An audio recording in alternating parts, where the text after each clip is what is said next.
la toile, en allant de la pétition en ligne, recueillant plus d'1 million de signatures contre la loi travail, aux youtubeurs lançant le hashtag « On vaut mieux que ça », en passant par des faits concrets et matériels que sont les nuits debout. Je veux vous dire que dans tout le pays, il y a des rassemblements. Par exemple, le port de Lorient est bloqué depuis ce matin.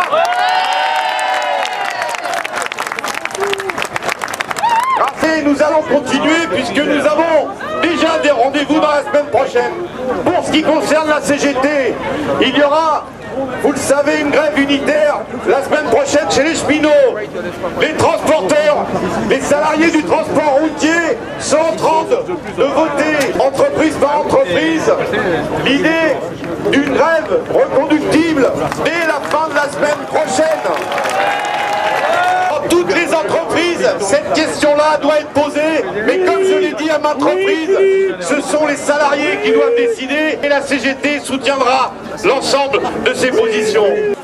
Et nous exigeons partout, puisqu'il y a plusieurs dizaines de militants syndicaux, de citoyens, de jeunes, nous réaffirmons notre soutien et nous exigeons que tout soit relaxé, car vous l'avez vu dimanche dernier, la violence, elle n'est pas venue des cortèges des manifestants, elle est venue de l'extérieur et notamment des forces de police.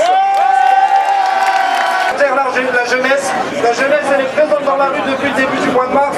Elle sera toujours présente aux côtés des syndicats, aux côtés de l'ensemble des organisations, aux côtés de l'ensemble de ceux qui souhaitent se mobiliser pour un autre paradigme, pour un autre droit à l'avenir, et faire en sorte tout simplement que nous les jeunes, que les prochaines générations, on vive dans un monde meilleur. Et c'est ça qui nous attend dans les prochaines semaines.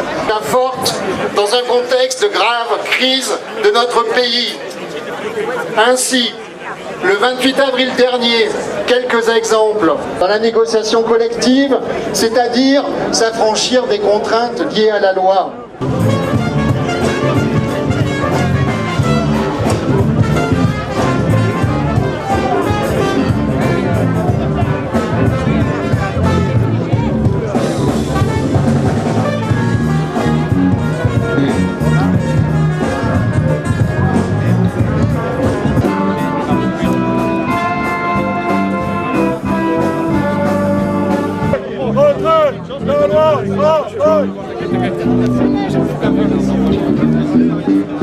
Méprise les jeunes et qui nous empêchera d'entrer sur le marché du travail. Parce que oui, aujourd'hui, ce sont les jeunes qui seront les premiers touchés par ce nouveau code du travail. Pourtant, on nous avait promis une politique où la jeunesse serait la priorité. C'est en quelque sorte la confirmation que le désaccord existe bel et bien dans notre pays avec la philosophie de ce projet de loi parce qu'il instaure l'inégalité entre les salariés. Vous allez entamer le débat sur le projet loi travail. Vous avez déjà la possibilité aujourd'hui de le repousser en le renvoyant en commission et en demandant au gouvernement d'ouvrir les concertations indispensables. Parole de la coordination nationale étudiante en fait qui reflète l'organisation au niveau local des AG etc. des étudiants. Aucune négociation et qu'on n'est pas prêt à accepter des textes parce que derrière ça il y a une stratégie.